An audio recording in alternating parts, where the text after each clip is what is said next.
Buenas tardes, nosotros somos el equipo 2 y les hablaremos un poco de la historia de la neurociencia a base de sus autores principales, sus aportes al estudio del cerebro y su conducta. Esperamos que con nuestro producto podamos comprender el funcionamiento del cerebro y la mente a base de los hitos históricos de la neurociencia. Línea del tiempo de la neurociencia, Antigüedad y Edad Media. Hipócrates 377 a.C. estableció que todo tratamiento de enfermedades se relaciona con los cuatro humores del cuerpo. Desequilibrio de los humores provoca enfermedades, el equilibrio, un estado saludable. Galeno 200 después de Cristo clasificó los nervios en motores y sensoriales e investigó cómo cooperaban con los músculos, además de poner en triunfo el encefalocentrismo. Renacimiento y siglo XVII. Descartes 1650. A partir de la mecánica de fluidos, sostenía que el fluido expulsado de los ventrículos circulaba a través de los miembros para causar el movimiento. Andreas Vesalius 1564. Continuó con los estudios anatómicos de Galeno, proporcionando detalles de la estructura y organización del tejido nervioso. Galvani 1791. Hizo una figura sobresaliente en fisiología y electricidad, al demostrar cómo los músculos de una rana podían contraerse con la electricidad, dando comprensión a la bioelectricidad y neurofisiología. Neurofisiología y localización cerebral. Franz Joseph Gall, finales del siglo XVIII, fundó la frenología, que establece una base anatómica para describir rasgos del carácter que correlacionan la personalidad de un individuo con protuberancias en su cráneo. Hermann von Helmholtz en 1841 estableció la velocidad del impulso eléctrico en células nerviosas.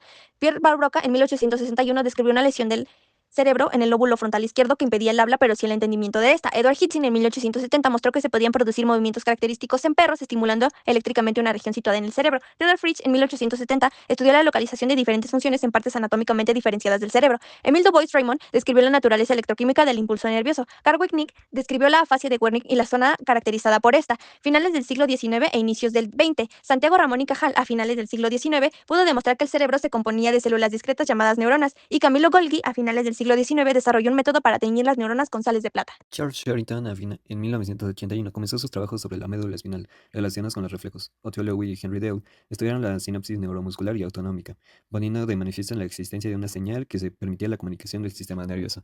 John Engels observaba que la transmisión sináptica se debía a un flujo pasivo de corrientes desde una neurona a otra. Alan Hodgkin y Andrew Huxley explicaron el potencial de reposo y el potencial de acción en términos de movimientos específicos de iones en la membrana neuronal. Edwin Neuhauer desarrolló la técnica Patch-Lamp. Bert Sakmann, cofundador de la técnica Patch-Clamp, registró la actividad de un solo canal en células vivas, mostrando su papel en la transmisión nerviosa, contracción muscular y secreción hormonal. Gustav Fechner fundó la psicofísica, disciplina que estudia la relación cuantitativa entre estímulos físicos y percepción. Wilhelm Wundt fundó el primer laboratorio experimental de la psicología, aplicando el método científico al estudio de la mente y la conducta. Hermann Ebbinghaus descubrió la curva del olvido, mostrando que la memoria se deteriora rápidamente al inicio y más lentamente en el tiempo, y diseñó sílabas artificiales. Edward Thorndike, pionero en el estudio del aprendizaje animal y humano mediante experimentación, formuló la ley de efecto y también propuso la ley del ejercicio, donde practica fortalece la conexión estímulo-respuesta. Carl Larcy investigó la relación entre cerebro y conducta mediante ablaciones de ratas para estudiar aprendizaje y memoria.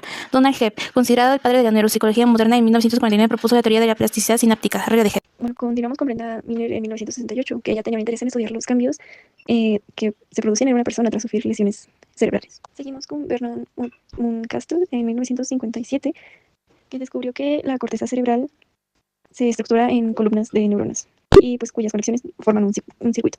Luego están David Hubble y Thorsten Wiesel en 1964, que ellos pues estudiaron el efecto a corto y largo plazo, y ellos privaban a gatitos de la visión de un ojo desde su nacimiento para hacer sus experimentos.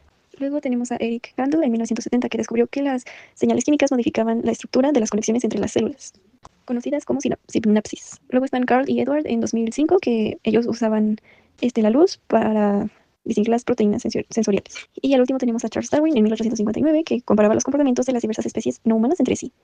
La reflexión grupal es que la historia de la neurociencia es fundamental para la formación de un psicólogo. Nos permite comprender los fundamentos científicos del comportamiento y el tratamiento de la conducta humana. ¿Qué descubrimiento consideras más relevante y por qué? La elaboración del primer laboratorio de psicología experimental de Wilhelm Wundt, ya que nace la psicología independiente. ¿Cómo cambió la forma de entender la relación entre cerebro y conducta? La relación entre cerebro y conducta pasó de ser una idea filosófica a una explicación científica, demostrando que nuestros pensamientos, emociones y aprendizajes tienen base en procesos cerebrales medibles y comprobables. ¿Qué elementos históricos de esta unidad están relacionados con problemáticas actuales de la salud mental? Se relacionan con la salud mental contemporánea en cualquier ámbito. ya sea investigaciones para mejoras del tratamiento o personas con trastornos del lenguaje, incluso trastornos de la personalidad o conducta, al igual que enfermedades como la epilepsia.